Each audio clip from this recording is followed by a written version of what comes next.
रोजमर्रा जीवन में होते हैं। वे दोनों ही हमारी आजीविका का महत्वपूर्ण हिस्सा हैं। वे हमारे शरीर के अंदर या बाहर काफी आवश्यक भूमिका निभाते हैं। भोजन के निर्माण से लेकर किसी भी पदार्थ के अपघटन तक अम्ल और क्षारक की भागीदारी है। आइए हम अभी राजू और उसके दोस्तों के पास हमारे दैनिक जीवन में उनके उपयोग के बारे में जानेंगे। इस वीडियो का उद्देश्य अम्ल, क्षारक और लवण के बारे में जानना है। कल त्योहार था तो हमारे घर में बहुत से नमकीन, मिठाई, पकोड़े, समोसे बने थे। अच्छा, हमारे घर में भी बहुत से पकवान बने थे, लेकिन खाने के थोड़ी देर बाद पिताजी को पेट में दर्द हो गया, इसलिए वो ज्यादा कुछ खा नहीं पाए। वाह, समोसे तो बहुत ही स्वादिष्ट हैं और इमली की चटनी खट्टी और मीठी और कुछ मसालेदार भी। मेरा खाना थोड़ा कड़वा है। आज हरी सब्जी और रोटी लाई हूँ। आज मैं मोतीचूर के लड्डू और कुछ नमकीन लाया हूँ। अरे वाह, किसी ने मिठाई, कुछ ने समोसे, कुछ रोटी और हरी सब्जी लाई है। मैं तो पराठे और दही लाई हूँ। सभी अलग अलग स्वाद वाले भोजन लाए हैं। आज तो मजा आएगा। चलो जल्दी जल्दी खाओ, इसके बाद रसायन विज्ञान की कक्षा है। नमस्ते बच्चों, आप लोगों ने खाना खा लिया? हाँ सर। आज तो हम सब अलग अलग स्वाद के भोजन लाए थे। कुछ खट्टे, कुछ मीठे, कुछ नमकीन और कुछ कड़वे। ध्यान से देखो ना, ध्यान से सुनो। जानते हैं कि विभिन्न खाद्य पदार्थों का स्वाद अलग अलग होता है, क्योंकि ज्यादातर खाद्य पदार्थों में अम्ल, क्षारक और लवण होते हैं। अम्लीय? मैंने सुना कि अम्ल खतरनाक होते हैं। मुझे लता कल ही बता रही थी। अरे नहीं नहीं, सभी अम्ल खतरनाक नहीं होते हैं। ममता, उन खाद्य पदार्थों की सूची बनाओ जो तुम ज्यादातर खाते हो और जिनमें खटास है। इमली की चटनी, नारंगी, इमली, दही, समोसे, अमरूद, सेब और बस बस, क्या तुम लोगों को पता है कि इन सभी खाद्य पदार्थों में अम्ल होता है, जिसके कारण इनमें खटास आती है। हमारे खाद्य पदार्थों में अम्ल?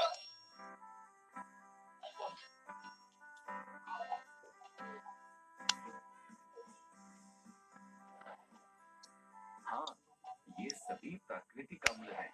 जब तुम खाना खाते हो तो क्या होता है? यह पच जाता है। हाँ, हमारा शरीर भी कुछ अम्ल का उत्पादन करता है और ये भोजन के पाचन में मदद करते हैं। अच्छा, तो कुछ अच्छे प्राकृतिक अम्ल भी होते हैं। हाँ बच्चों, जो अम्ल हमारे स्कूल के प्रयोगशाला में हैं, वे बहुत शक्तिशाली और खतरनाक हैं और उन्हें सावधानी से इस्तेमाल करने की जरूरत है। इनमें अम्ल की मात्रा ज्यादा होती है और पानी की मात्रा कम। बच्चों, प्रयोगशाला में बहुत सारे अम्ल, संक्षारक या कोरोसिव बहुत ही शक्तिशाली होते हैं। इन्हें हम चख नहीं सकते क्योंकि इनसे हमारा मुंह जल जाएगा। सर, मेरे पिताजी को कल बहुत पेट दर्द था। जब हम डॉक्टर के पास गए तो उन्होंने कहा कि मेरे पिताजी को एसिडिटी हुई है। कुछ दवाई दी उन्होंने और बोला कि कुछ एंटासिड है। क्या ये दवाई एसिड को कम करती है? हाँ, गलत खान-पान, ज्यादा खटास और ज्यादा मसालेदार खाना खाने पर पेट में अम्ल अधिक हो जाता है। उसके कारण एसिडिटी होती है। तब अगर हम एंटासिड लेते हैं तो हमें आराम मिलता है। इसमें क्षारक होता है। क्या क्षारक अम्ल के प्रभाव को कम करते हैं? हाँ, इसके बारे में कल बात करेंगे। दवा लेने के बाद कल मेरे पिताजी 2 घंटे बाद बेहतर महसूस कर रहे थे। क्षारक भी रासायनिक यौगिक हैं, जिन्हें छूना साबुन के जैसा लगता है और आमतौर पर इंसानों के लिए नहीं है। वे स्वाद में कड़वे होते हैं। हमारे दैनिक जीवन में उनका कई जगह इस्तेमाल होता है। इनमें हाइड्रोक्साइड आयन ज्यादा होते हैं। अम्ल में हाइड्रोजन आयन ज्यादा होते हैं।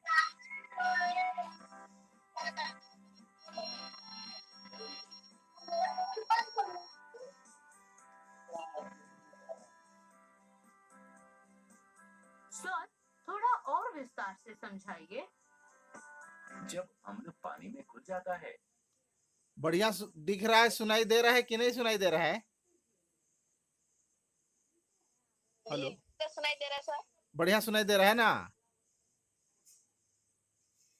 हेलो, और दिख भी रहा है ना? जी हाँ, तो देख लो, थोड़ा और थोड़ा सा है, उसके बाद समझाता हूँ ना। जी तो यह हाइड्रोजन आयन छोड़ता है। अम्लों में हाइड्रोजन होता है। उदाहरण के लिए HCl यानी हाइड्रोक्लोरिक अम्ल, HNO3 यानी नाइट्रिक अम्ल, H2SO4 यानी सल्फ्यूरिक अम्ल। सर, फिर क्षारक में क्या हाइड्रोक्साइड आयन ज्यादा होते हैं?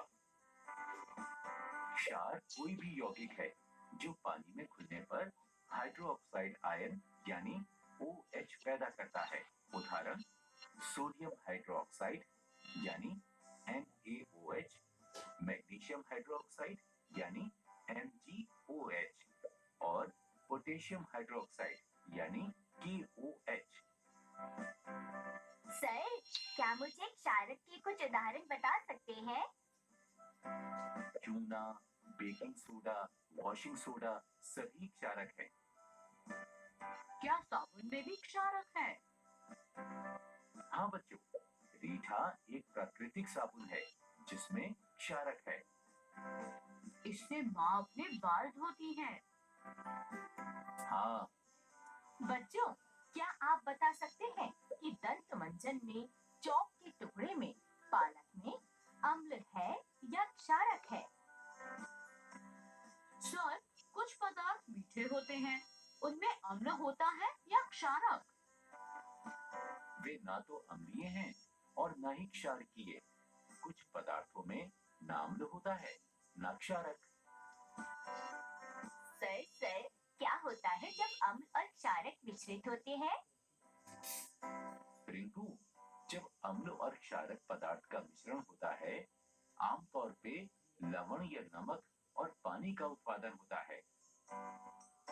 अच्छा, हाँ बच्चों, जो नमक हम इस्तेमाल करते हैं वहाँ हाइड्रोक्लोरिक एसिड और सोडियम हाइड्रोक्साइड को मिलाने से बनता है। अच्छा, सर, कोई ना कोई सूचक होगा जिससे हम पता कर सकते हैं कि अगर किसी पदार्थ में अम्ल है या क्षारक है। हर पदार्थ को हम चख कर निर्धारित नहीं कर सकते हैं कि उसमें अम्ल या क्षारक है। अभी समय हो गया है, इसके बारे में कल बात करेंगे। बच्चों, कल आप सभी घर से या तो हल्दी, गुड़हल के फूल या प्याज ले आइएगा। बच्चों, हमने अम्ल और क्षारक के बीच अंतर जाना है। जबकि अम्ल पानी में घुल जाता है, अधिकांश क्षारक पानी में नहीं घुलते हैं। अगले वीडियो में हम अम्ल और क्षारक पदार्थों का निर्धारण करने वाले संकेतकों के बारे में जानेंगे। फिर मिलेंगे।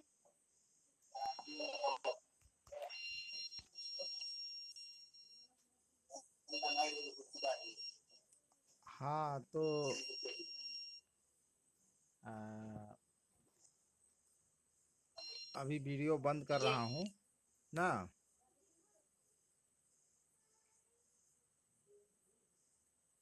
जी अभी जो वीडियो देखे उसमें कुछ हल्का फुल्का कुछ समझ आया?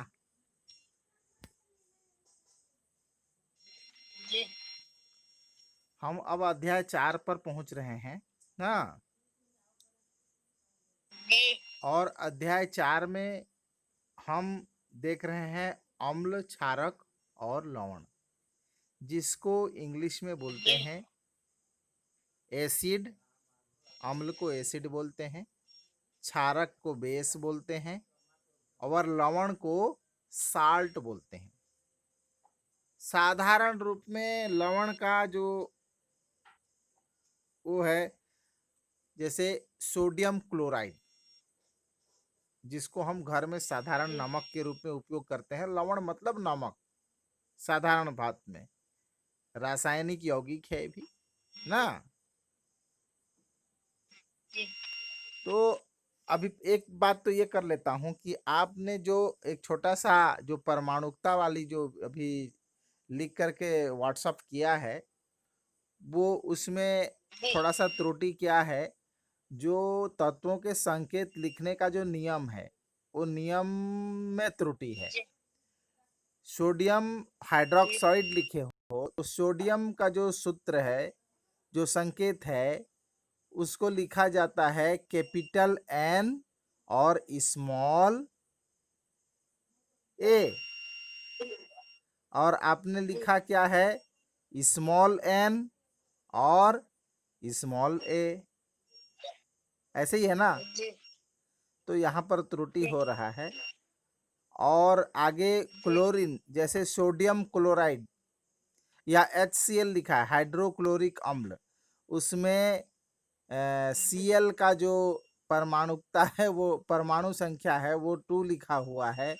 जबकि इस हाइड्रोक्लोरिक अम्ल में क्लोरीन का एक ही परमाणु विद्यमान है। ठीक है ना। जी तो उसको सुधार कर लेना। और अगला बात क्या है, हम अध्याय 4 पर पहुंचते हैं। अध्याय 3 में हमने सीधा सीधा पदार्थ की संरचना के बारे में पढ़ा। ठीक है ना। जी जी हम बहुत लोगों का साधारण सोच ऐसा रहता है कि बच्चे स्कूल जाते हैं, किताबों में कहानियाँ पढ़ते हैं और कुछ कुछ पढ़ते हैं, रसायन विज्ञान पढ़ते हैं, गणित पढ़ते हैं और घर पर आ जाते हैं। और जो बच्चा जी अधिकतर देखो, व्यवहारिक रूप से कुछ बच्चे जो हैं स्कूल न जा करके वो अपने जीवन क्षेत्र को 2 पैसा कमाने में और उस और अपने आप को प्रवृत्त कर देते हैं। और पढ़ाई छोड़ करके, पढ़ाई न करके व्यवहारिक रूप से जीवन जीते हुए वे बहुत पैसे भी कमा लेते हैं। बहुत कम लोग ऐसे होते हैं, बहुत कम लोग ऐसे होते हैं जो ऐसे ही काम करके ही, मतलब एक अच्छे पढ़े लिखे आदमी से भी अच्छा जीवन व्यतीत करते हैं। लेकिन उनमें जो कर्मठता होती है, वो लगन होती है, वो लगन और कर्मठता से बहुत कुछ हासिल किया जा सकता है। परंतु उसे अन्य कई चीज़ों में उसको बहुत सारी ऐसी परेशानियों का सामना भी करना पड़ता है। लेकिन जो स्कूल में पढ़ता है, जो विद्यार्थी बन कर के अपने जीवन में 10-20 साल अपना पढ़ाई में बिताता है, और बिताने के बाद जो अनुभव, जो शिक्षा ग्रहण करता है, उस शिक्षा को अपना मार्गदर्शक दर्पण बना करके चलता है, तो उसके जीवन में जो कांटे आने वाले होते हैं, उन कांटों से उसको निजात मिल जाता है। तो अध्याय 4 में एक एक अध्याय ऐसा ऐसा है, जैसे विज्ञान, विज्ञान कहने का मतलब ही होता है विशेष ज्ञान। और विज्ञान में एक एक अध्याय में आपके हमारे जीवन में जो घटना घटित हो रहे हैं दैनिक जीवन में, छोटी बड़ी घटनाएं, सारे घटनाओं का समावेश है। और उससे हमको इस विज्ञान ज्ञान से ऐसा अनुभव प्राप्त होता है कि हम अपने आने वाले भविष्य के जीवन को और वर्तमान के जीवन को, दोनों को सुधारते हुए आगे प्रवृत्त हो सकते हैं। बात समझ में आ रही है ना। जैसे हम यहाँ पर देख रहे हैं अम्ल, क्षारक और लवण।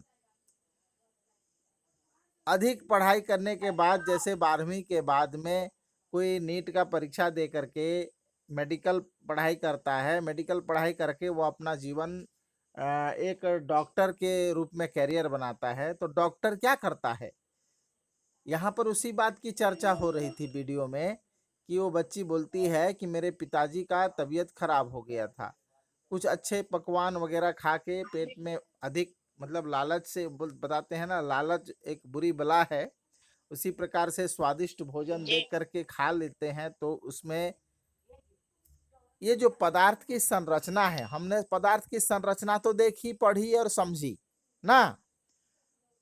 अब अब पदार्थ की प्रकृति के बारे में जानना है, क्योंकि हमारे साथ बहुत सारे ऐसे पदार्थों का हम अपने जीवन में उपयोग करते हैं, उनके साथ हम घुले मिले हैं। एक घनिष्ठ संबंध है हमारा हर एक पदार्थों, जैसे अम्ल, ये पदार्थ की प्रकृति के आधार पर यदि देखें तो पदार्थ रासायनिक रूप से अम्लकीय होता है, पदार्थ क्षारकीय होता है और लवणीय पदार्थ होता है।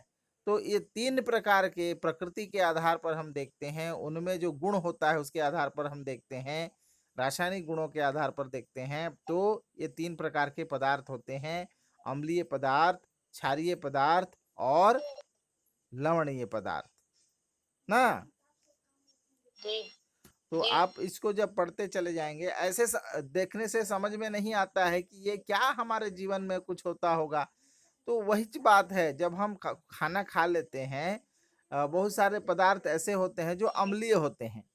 हमारे शरीर में देखो, जी अ, अम्लीय, अम्लीयता, क्षारीयता दोनों जीवन में उपयोगी हैं। अब देखो, अम्ल का मतलब एसिड से लेते हैं। एसिड कह के देखेंगे तो हमको ऐसा लगता है, क्योंकि हम अक्सर देखे हैं, हमारे बच्चे देखे हैं कि गाड़ी वगैरह में, बैटरी वगैरह में एसिड डाला जाता है और वो एसिड हाथ पाँव में लग जाए तो जल जाता है हाथ पैर। तो आदमी के मन में एक विचारधारा रहता है कि अरे एसिड, अम्ल बहुत मतलब खतरनाक होता है कि नहीं?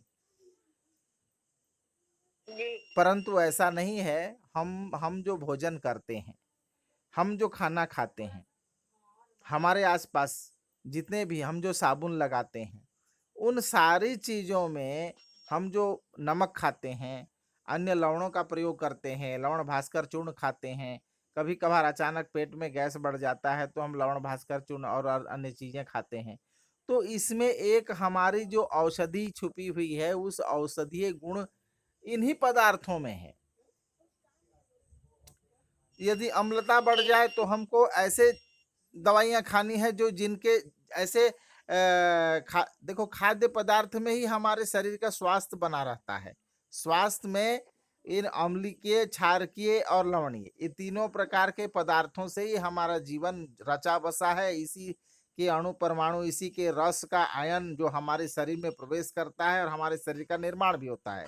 तो हमारे शरीर का जो मांस है, मांस का भी एक गुण होता है, वो भी अम्लीय, क्षारीय हो में से हो सकता है। और उसकी परीक्षण की विधि हम आगे कक्षा में पढ़ाएँगे, आगे के चैप्टर में पढ़ाएँगे। अभी तो हमको इतना ही समझ लेना है, अम्ल क्या होता है।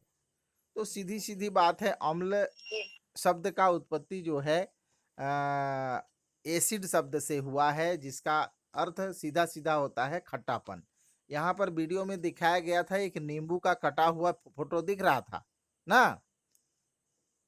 जी अम्ल का जी सीधा-सीधा मतलब है खटास, और क्षार का मतलब यहाँ पर एक साबुन को दिखलाया गया था। क्षार का मतलब होता है अम्ल के विपरीत गुण वाला, लेकिन वो क्या कहेंगे, वो कड़वेपन होता है और चिकनाहट होता है, उसके पहचान है। क्षार को सीधे-सीधे हम खार समझ सकते हो ना, घर में जो चूल्हा जलाते हैं उसके बाद जो राख बनता है उसको हम लोग उड़िया में खार भी बोलते हैं, है कि नहीं? जी तो वही जी खार ही क्षार है, सीधा-सीधा, ठीक है ना? जी वही खार क्या है? क्षार है कि नहीं? और जी इन सब का हमारे जीवन में एक-एक अंग प्रत्यंग के लिए इनका उपयोग है, और इस चीज़ को, इनके पदार्थों की प्रकृति को, परीक्षण की विधि को हम जब सीख जाते हैं, जान जाते हैं, तो हम अपने घर में बोलते हैं। जैसे छोटे-छोटे बच्चे हमारे घर में होते हैं, ये मान लो कोई एक मतलब चटाई में खेल रहा है, छोटा बच्चा है, कहीं खेलने के लिए कोई यदि हम, उसकी माँ-बाप उसको क्या दे दे? साबुन दे दे, कवर सहित हो दे दे, ना? यदि उसके माँ-बाप को ये ज्ञान नहीं है, हालाँकि ऐसा नहीं है, सभी माँ-बाप जो पढ़े-लिखे नहीं हैं, उनको भी पता है कि यदि बच्चा साबुन को खा जाएगा, तो साबुन को खाने से उसके मुँह में कड़वापन के कारण उसमें क्षति पहुंच सकता है, इसको हर एक किसी को पता है। लेकिन कुछ लोग ऐसे भी हो सकते हैं जो बिल्कुल अनभिज्ञ हैं, ठीक है? तो ऐसी स्थिति में उसको हानि पहुंचाएगा। लेकिन क्षारकीय पदार्थ है, इसको हमको अच्छी तरह से नॉलेज है, ये कड़वापन है, ये हमारे शरीर के लिए इस रूप में खाद्य पदार्थ के रूप में ये हानिकारक है ना। इसका मतलब ये ऐसा भी तो हो सकता है, आदमी कोई उल्टा ऐसा सोचे कि हमको पेट में अम्लता हो गया है, खटास बढ़ गया है, तो हम क्षारकीय पदार्थ के रूप में हम क्या खा लें, साबुन एक टुकड़ा खा लें, क्योंकि साबुन भी तो क्षारक है कि नहीं? तो तो ये गलत हो जाएगा। वहां पर हमको क्षारकीय पदार्थ खाद्य पदार्थ के रूप में लेना पड़ेगा। यहाँ साबुन का सीधा सीधा खाद्य पदार्थ, ये खाद्य पदार्थ नहीं है साबुन, है कि नहीं? तो इस प्रकार से समझ और अनुभव हमको कहाँ से मिलता है? विज्ञान से ही मिलता है, और हर एक पदार्थ की प्रकृति के बारे में हमको ज्ञान प्राप्त होता है, ठीक है ना। तो अम्ल और क्षार के विषय में ये हुआ। और लवण जो है, देखो अक्सर हमको कभी कभार चींटी काट लेता है, चींटी काटता है, जब देवता काटता है तो वहीं पर जलन होता है, वहीं पर वो पेशाब भी कर देता है। पेशाब करने का मतलब वो कुछ अम्ल पदार्थ वहां पर छोड़ता है, ठीक है। और उस अम्लीय पदार्थ को हम क्या करते हैं, हमारे पास साबुन है, साबुन लगा करके यदि धो देते हैं तो वो जो हमारे त्वचा में जो जलन होती रहती है, वो जलन शांत हो जाता है। इसका मतलब वहां पर उदासीनीकरण की क्रिया हो जाती है, अम्ल प्लस क्षार का मिश्रण हो जाता है, वहां पर क्या बनता है, पानी और लवण बनता है। तो ये पूरा अभिक्रिया, ये समीकरण आगे की कक्षाओं में आपको विस्तृत रूप से बताया जाए, ठीक है ना। हाँ, और आप कल इसको अध्ययन करना, अध्याय 4 को फिर से जितना मैं पढ़ा दिया हूँ, और उससे थोड़ा सा आगे तक भी पढ़े रहना। आज के लिए इतना ही, ठीक है ना। चलो ठीक, धन्यवाद।